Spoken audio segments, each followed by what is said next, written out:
Yes. Yeah, the question is, with all the amazing movies you've done, and now Machete with that lead role, is there something you want to do for you to put a statement on your career right now? Like a movie you really want to do for yourself? What do you got? YouTube videos. My agents, they get, they get 30 scripts a week or something. I don't know. They pick out 3 and then they kind of like narrow it down for me, and I'll just. Because I notice a lot of the things you say in the movies fit with your life, and I just really like how that goes along. Yeah, well, it's kind of, I love what I do, and everybody says, it's, like, when are you going to go on vacation? I'm in Orlando, Florida right now.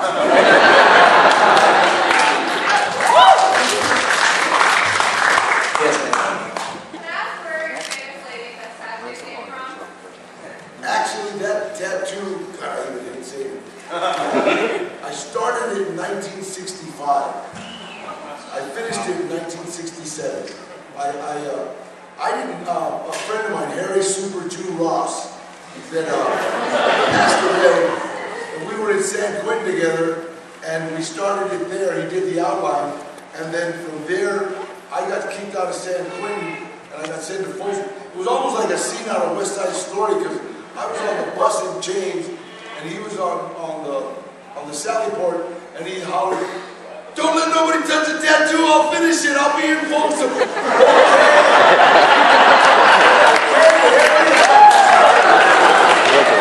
He got to Folsom about 3 months later, and we did a little more, and then there was a riot in Folsom, and I got shipped to Soledad, and he just said, "Hey, I'll finish it." It was his first big piece, so we finished it in Soledad in 1967. So right now it's been voted the most recognizable tattoo in the world. So.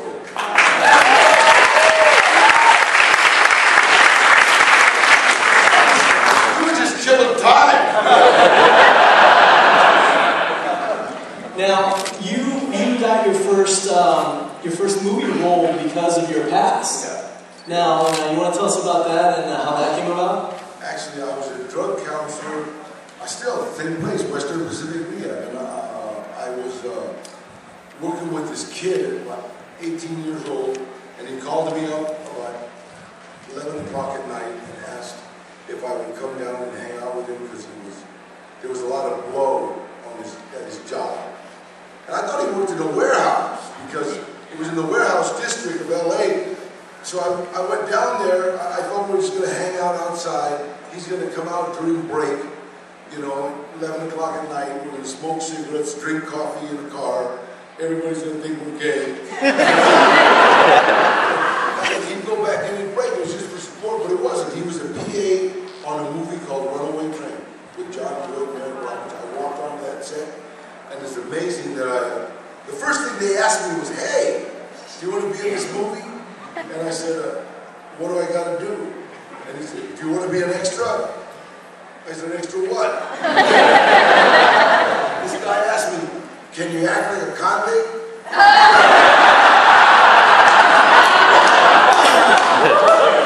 said, "I'll give it a shot." I took off my shirt, that big tattoo, and the minute I took off my shirt, this guy comes across the set and he says, "Hey, you're Danny Trejo." I said, "Yeah."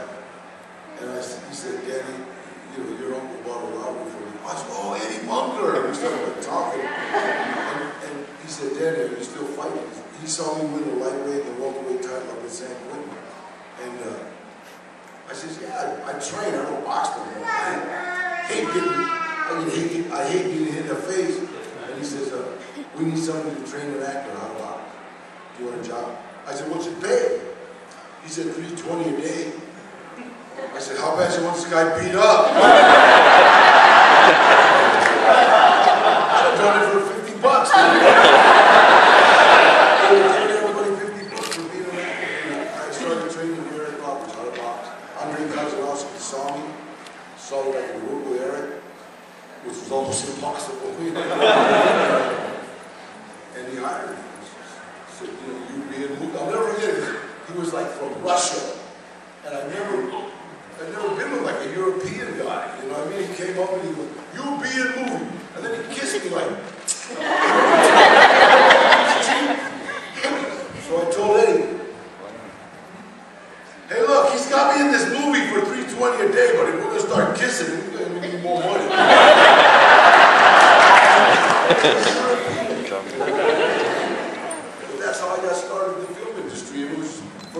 kind of snowballed.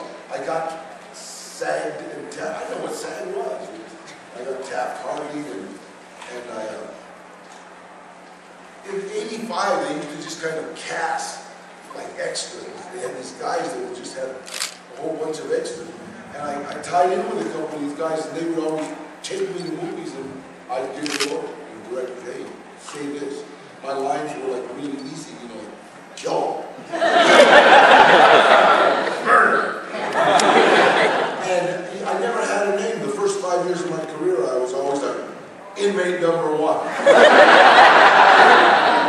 Bad guy. You know?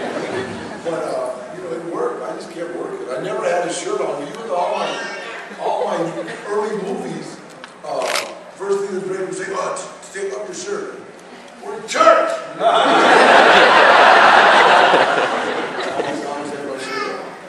Do you remember your first prominent role? Arts and Nelly, Death Wish 4, Charles Brown. I really thought I made it. I couldn't believe it. I had like a character name, you know, I mean, like for real. In fact, I got a picture of me standing by my trailer, my honey wagon. Now, I grew up in the 70s watching all the Charles Bronson movies, so, you know, he was considered a very unlikely hero for action movies. Yeah. Now, you've kind of fallen into that as well. Yeah, he was a good role model. Yeah. How do you feel about that? Do you consider yourself an action hero now that you've done films like Machete? Oh, I got a doll. Yeah, I think that's a sign of success is when you have an action figure. Really, it's, you know, it's all work. You know, the difference between being a lead and being a day player is that a day player you show up 2-3 days, and you know, a lead you're staying the whole movie, and you better bring your A game no matter what you're doing. You know, you better just if you want to continue. Hollywood is a real small community, you know, so if you're a day player and you're like acting like a day player, like, oh man, it's all in. It's like, you know, people talk, and all of a sudden you're not being hired. But if you go on that 3-day shoot or that 2-day shoot, and you're like, you know, you got your A game, and everybody's impressed, and you will be called back to something. Do you think you were typecast in Heat when they cast you as Trejo? And what was it like working with Michael Mann? You know, it's really funny. I'm going to tell you something. Michael Mann met my uncle in Folsom. And Michael Mann was doing a movie called The Jericho Mine. And he was doing it in Folsom. And in order to work in Folsom, you had to, like, kind of get permission from the powers that be. Meaning the inmates. But he had to talk to my uncle and like 4 of the guys that I grew up with, you know, and so they made like friends, you know, and it's funny, don't tell anybody. Them 4 guys were making scales the whole time, you know, I mean, for an inmate to be making, you know, $320 a day, dang, that's like $2,000 a day.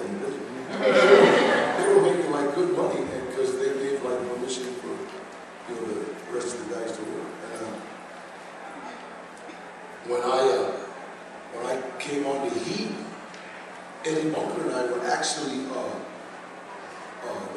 armed robbery consultants. We were showing how to do robbery.